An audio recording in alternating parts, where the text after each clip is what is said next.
Que el Señor les bendiga. Les doy la bienvenida una vez más a este espacio, las reflexiones dominicales de la Iglesia La Paz. Este día vamos a estar tocando el tema acerca de que la Iglesia es un organismo constituido por Dios. Cuando observamos la Iglesia a lo largo de la historia, podemos observar cómo ésta ha tomado formas muy distintas. En nuestros días no es la excepción. Sin embargo, a pesar de la forma estructural que ésta tenga, sigue siendo o sigue cumpliendo la misión que se le ha encomendado por el Señor. Es importante entonces no perder de vista que la Iglesia no es una empresa o una institución humana, por lo que sus valores y acciones son diferentes al mundo. No tiene relación con este, por lo que es necesario reflexionar sobre lo que la Iglesia es y cómo funciona. La Biblia nos muestra a la Iglesia como la labranza de Dios. Pablo describe la Iglesia como la labranza de Dios en 1 Corintios capítulo 3. Es interesante hacer un contraste entre cómo se le llama también por Dios a Israel en el Antiguo Testamento. Se le llama, o en una parábola que ya vamos a leer en Isaías, como la vid o la labranza también de Dios a Israel. Pero veamos lo que Pablo dice en 1 Corintios capítulo 3, versículo 9, la segunda parte. Vosotros sois labranza de Dios. Bueno, habla también del edificio, pero eso vamos a tratarlo un poquito más adelante. Entonces, esta porción que el apóstol Pablo está escribiendo a los hermanos de Corinto dice que la iglesia es la labranza de Dios. El versículo 6, Pablo comienza haciendo referencia al ejemplo o al oficio de la agricultura y dice, yo planté, Apolos regó. Realmente Pablo mismo aparentemente nunca trabajó en la agricultura, pero él seguía el buen ejemplo de Jesús. Él usa la metáfora de la agricultura. Recuerdan que el Señor dijo, yo soy la vid, mi Padre labrador, y ustedes son las ramas. El que el apóstol Pablo entonces se apresure a decir, pero Dios da el crecimiento o Dios dio el crecimiento, implica dos cosas. La primera es que los agricultores solo pueden hacer una parte para que haya cosecha, y es una función muy limitada. Y segundo, que urge que Dios obre o de otra manera no habrá fruto. Veamos entonces el texto completo, según 1 Corintios 3:6. Yo planté, Apolos regó, pero el crecimiento lo ha dado Dios. Pablo aquí nos dice que los pastores y líderes sencillamente somos trabajadores de Dios en igualdad de condiciones. Es más, Pablo designó tanto a Apolos como a sí mismo como jardineros, con diversos deberes, por supuesto. El que planta y el que riega tienen ambos un mismo propósito. Claro, no están compitiendo entre ellos y cada uno será recompensado sobre la base de su propio trabajo. Entonces, ellos son colaboradores de Dios, así como la iglesia es el huerto de Dios. No hay cosa tal como, no, esta es mi iglesia o estos son mis convertidos. Los ministros por los cuales discutían los corintios, recuerdan ustedes, Apolo, Pedro, Pablo, eran solo instrumentos usados por Dios. Queridos hermanos, no debemos poner a los ministros en lugar de Dios. 1 Corintios 3:7 dice, así que ni el que planta es algo, vea usted, haciendo referencia a Pablo, yo sembré, ni el que riega tampoco es algo, haciendo referencia a Apolos, Apolo regó, sino Dios que da el crecimiento, y el que planta y el que riegan son una misma cosa, aunque cada uno recibirá su recompensa conforme a su labor, porque nosotros somos colaboradores de Dios. Gustaría entonces ahora leerles esa parábola en la cual el profeta Isaías ubica a Israel como la labranza de Dios también. Vea lo que dice Isaías 5 del 1 en adelante. Cantaré en nombre de mi amigo querido una canción dedicada a su viña. Mi amigo querido, tenía una viña en una ladera fértil, la cavó, la limpió de piedras y la plantó con las mejores cepas. Edificó una torre en medio de ella y además preparó un lagar. Él esperaba que diera buenas uvas, pero acabó dando uvas agrias. Y ahora, hombres de Judá, habitantes de Jerusalén, juzguen entre mi viña y yo. ¿Qué más se podría hacer por mi viña que yo no haya hecho? Yo esperaba que diera buenas uvas. ¿Por qué dio uvas agrias? Voy a decirles lo que haré con mi viña. Le quitaré su cerco y será destruida. Derribaré su muro y será pisoteada. La dejaré desolada y no será podada ni cultivada. Le crecerán espinos y cardos. Mandaré que las nubes no lluevan sobre ella. La viña del Señor Todopoderoso es el pueblo de Israel. Los hombres de Judá son su huerto preferido. Él esperaba justicia, pero encontró ríos de sangre. Esperaba rectitud, pero encontró gritos de angustia. Ahora, la viña del Señor es la iglesia. ¿Recuerdan lo que dije hace un momento? El Señor dice, yo soy la vid, ustedes son las ramas. Vean, ahora, queridos hermanos, debemos revisar si estamos dando frutos, los frutos que el Señor espera, buenos frutos. ¿O será que los frutos que estamos produciendo son agrios? Si no es así, debemos regresar a hacer las cosas que el Señor pide en su palabra. Pero también a la iglesia en el Nuevo Testamento se le considera como un edificio.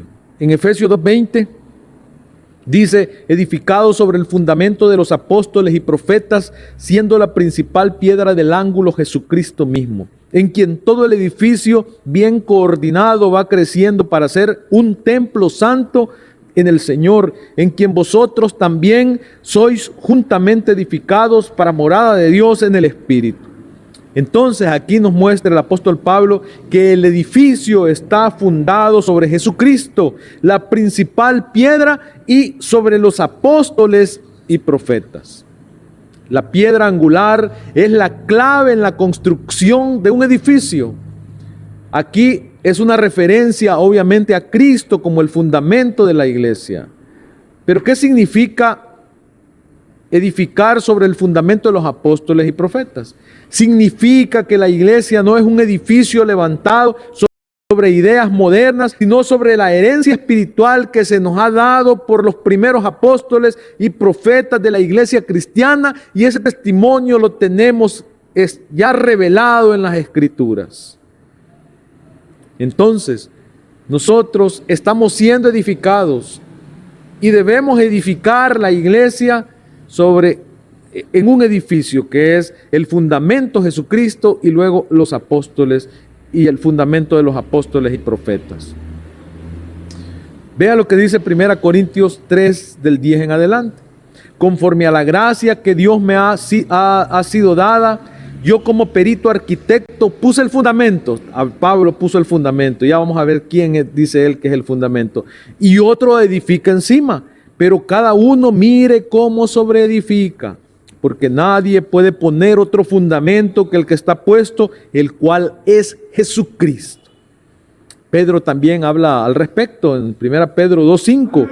Vosotros también como piedras vivas, sed edificados como casa espiritual y sacerdocio santo, para ofrecer sacrificio espiritual aceptables a Dios por medio de Jesucristo.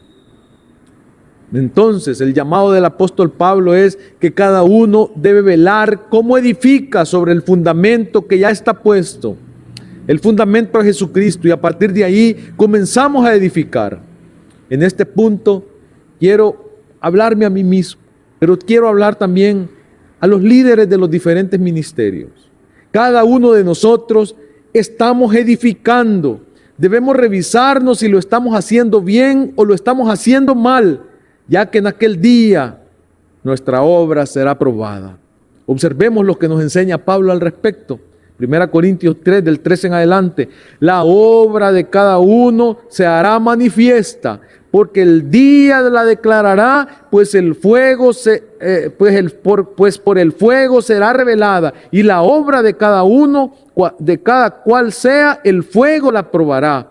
Si permaneciere la obra de alguno que sobreedificó, recibirá recompensa. Si la obra de alguno se quemare, él sufrirá pérdida, si bien él mismo será salvo, aunque así como por fuego. Pero vean qué dura la palabra del versículo 16 y 17. ¿No saben que ustedes son templo de Dios y que el Espíritu de Dios habita en ustedes? La iglesia del Señor, el grupo de creyentes que se reúne en determinado lugar, es el templo del Dios vivo. Y vea lo trágico que es destruir a ese templo. Versículo 17, si alguno destruye el templo de Dios, él mismo será destruido por Dios, porque el templo de Dios es sagrado y ustedes son ese templo. Cuando leo esto, me pongo a pensar que cuántas veces hemos destruido en lugar de edificar. ¿Cuántas personas no asisten porque las hemos maltratado, las hemos ofendido? Mucho cuidado. Debemos de mejorar algunas cosas si el Señor nos está mostrando en esta hora que así lo hagamos. Hay materiales con los cuales construir, que hace referencia el apóstol Pablo: oro, plata, piedras preciosas, madera, heno y hojarasca. Ya vamos a leer el texto. Pablo nos enseña que así como puede construirse rápidamente una casa de madera, de heno y de paja, y luego, bueno, con una manita ahí, una buena capa de pintura, puede hacerse olvidar el bajo material con que ha sido construida y puede aparentar que es una construcción muy sólida, pero sabemos de que ha sido construida. Así también, tristemente, algunos líderes pueden tener éxito aparente en sus comunidades. Puede ser que todo marche bien mientras no haya un incendio. Pero Él aconseja que debemos construir sobre el fundamento con materiales resistentes: oro, plata, piedras preciosas. Queridos hermanos, es necesario enseñar una sana doctrina y vivir siendo fieles a la verdad, y de esa manera conducir a los hermanos hacia la madurez espiritual. Construir con materiales perecederos como madera, heno, hojarasca, equivale a impartir enseñanzas inadecuadas y superficiales, o comprometer la verdad con un estilo de vida que la contradice o que falla a la hora de ponerla en práctica.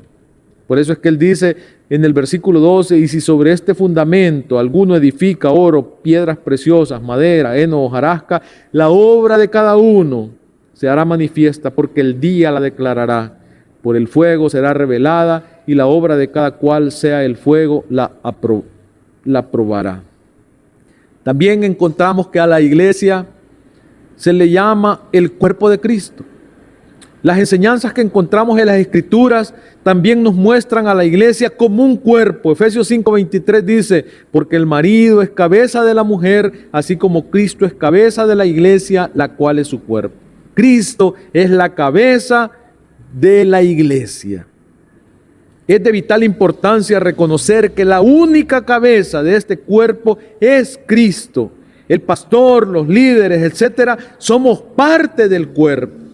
Ni Pablo ni los apóstoles se dicen ser la cabeza. Pablo afirma que somos el cuerpo. 1 Corintios 12:27. Vosotros pues sois el cuerpo de Cristo y miembros cada uno en particular. Claro, a pesar de que hay muchos miembros, el cuerpo es uno solo. La iglesia del Señor es universal. Ha sido salvada por el Señor y nadie puede estar separado de esto. Es por tanto importante buscar la comunión entre creyentes. No nos quedemos en casa pensando que viendo o escuchando a un telepredicador nos hace tener comunión con la iglesia. Debemos buscar la unidad entre nosotros. Pablo dice: porque así como el cuerpo es uno y tiene muchos miembros, pero todos los miembros del cuerpo, siendo muchos, son un solo cuerpo, así también Cristo. Además, el cuerpo no es solo un miembro, sino muchos. Son muchos los miembros, pero el cuerpo es uno solo. Vosotros sois el cuerpo de Cristo y miembros cada uno en particular. Debemos buscar la unidad. Es importante también que pensemos un poco acerca de la iglesia y su estructura. Como dijimos al principio, las escrituras nos muestran una estructura que la iglesia deba de tener. Es más, inicia como un movimiento y al principio se les llamaba los del camino, pero conforme fue llegando a diferentes lugares del planeta, ha adquirido la estructura que más se adapta o se apega a la realidad. Sin embargo, es importante recordar que el Señor ha dejado algunos asuntos que no son negociables. Voy a tratar dos de ellos nada más. El primero es que Dios rige a su iglesia a través de las Escrituras y en el poder del Espíritu. Por eso es que el apóstol Pablo le escribe a Timoteo: toda la Escritura es inspirada por Dios y útil para enseñar, a corregir, instruir en justicia, a fin de que el hombre de Dios esté enteramente preparado para toda buena obra. Y el otro aspecto no negociable que el Señor ha dejado en su palabra son los requisitos de los líderes. No se puede pensar y decir, pongamos a alguien a desarrollar tal cual ministerio, tal vez ahí se afirma. No debemos pensar eso. Vea lo que nos dice la palabra de Dios en Timoteo capítulo 1, versículo del 5 en adelante. Aunque está haciendo referencia a los requisitos de los ancianos de la iglesia, pero también es un parámetro para el liderazgo en general de la iglesia. Y él le dice a Tito: por esta causa te dejé en Creta para que corrigieses lo deficiente y establecieses ancianos en cada ciudad, así como yo te mandé. Pero vean cuáles son los requisitos: del que fuera irreprensible, marido de una sola mujer, el que fue y tenga hijos creyentes que no sean acusados de disolución ni de rebeldía, porque es necesario que el obispo sea irreprensible, administrador de Dios, no iracundo, no dado al vino, no pendenciero, no debe ser bochinchero, no codicioso de ganancias deshonestas, sino hospedador, amante de lo bueno, sobrio, justo, santo, dueño de sí mismo, retenedor de la palabra fiel, tal como ha sido enseñada, para que también pueda exhortar con sana enseñanza y convencer a los que contradicen. Y finalmente, quiero que mencionemos un poco o reflexionemos un poco acerca de la iglesia y su vida cotidiana. Este asunto de la iglesia y su vida cotidiana es muy importante. Por ser un organismo vivo, se desarrolla inmersa en una comunidad determinada. Dios le ha dado diferentes habilidades, tanto naturales como sobrenaturales, para la edificación de ella misma y para el servicio a la comunidad. Veamos un poco sobre los dones del Espíritu. Dios ha dado a cada miembro un don especial, que es el don del Espíritu. Aparte del don del Espíritu, el mismo Señor le ha dado habilidades para edificar el cuerpo de Cristo. Cada uno de los creyentes hemos recibido ese regalo por parte de Dios, y eso es un don. Y el fin es ponerlo en práctica. No es de adorno, es para ejercitarlo. El final o el fin de los dones es la edificación de la iglesia, no es para mi autocomplacencia. Por eso es que la Pablo escribe a los hermanos de Corinto, capítulo 12: a cada uno es dada la manifestación del Espíritu para provecho, pero todas estas cosas las hace uno y el mismo Espíritu, repartiendo a cada uno en particular como él quiere. Y vea lo que dice Romanos 12:6: de manera que teniendo diferentes dones según la gracia que nos es dada.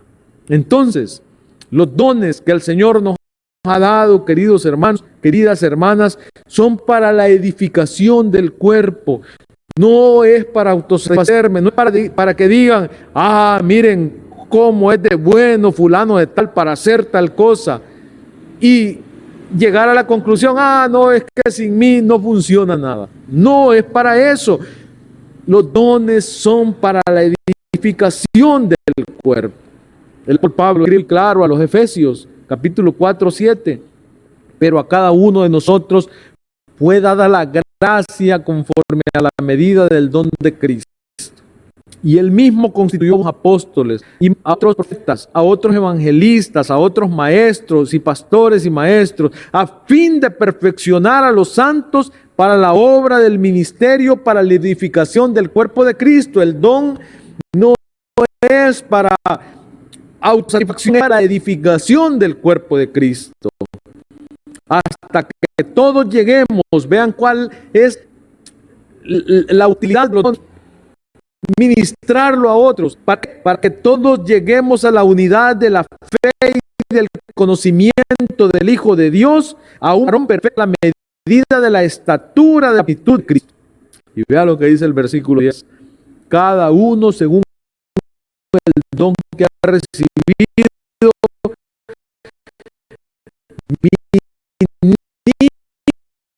ministrelo a los otros como buen administrador. Tenerlo guardado, el don que el Señor nos ha dado es para edificar la iglesia. Pero no olvidemos entonces, pensando estas cosas, que el amor es el don superior. El punto de los dones es muy importante, pero se debe considerar que deben desarrollarse en amor. Pablo da a entender que más importante que los dones es el amor.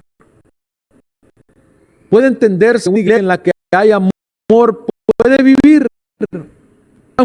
Vean qué interesante, pero si se aman, la iglesia puede seguir viviendo. Pero ¿de qué sirven los dones si no hay amor? Y eso es lo que Pablo les dice a los corintios en el capítulo 12, versículo 31. Y los anima a quererlos, a anhelar los dones. Procurad pues todos los dones o los mejores dones, mas yo os muestro un camino aún más excelente. Y vean ahí el precioso capítulo del amor, capítulo 13 de 1 Corintios. Y dice, imagínense ustedes, es Pablo expresando estas palabras: si yo hablase lenguas humanas, mire, y angelicales, wow, qué hombre más fantástico, cómo habla lenguas humanas, pero no solo lenguas humanas, sino que también angelicales. Pero también dice él, y no tengo amor, vengo a ser como metal que resuena o cimo que retiñe. Y si tuviese profecía y entendiese todos los misterios y toda ciencia, y si tuviese toda la fe de tal manera que te hace dones, y no tengo amor, nada soy. Y si repartiere todo mi bienes para dar de comer a los pobres, y si entregase mi cuerpo para hacer que practiquemos el amor, poco a poco el Señor irá guiando por el camino correcto hasta mostrar cuáles son. No olvidemos entonces que la iglesia es un organismo vivo, guiado por Jesucristo como cabeza, el cual la rige a través de las Escrituras y se desarrolla mediante el uso de los dones que Él le ha dado a cada miembro. Padre bendito, te alabamos porque en tu amor y tú no tengo nada, Señor, porque somos tu labranza, somos el edificio que estamos fundamentados en Cristo, cuerpo de Cristo. Gracias por tu palabra también que nos indica cómo debemos conducirnos. Gracias por aquellos líderes y lideresas que nos han crecido. Gracias por lo que nos ha dado bien. Nos ayude para que podamos manejar el cuerpo de Cristo. En el nombre de Jesús hemos orado. Amén. Que el Señor le bendiga.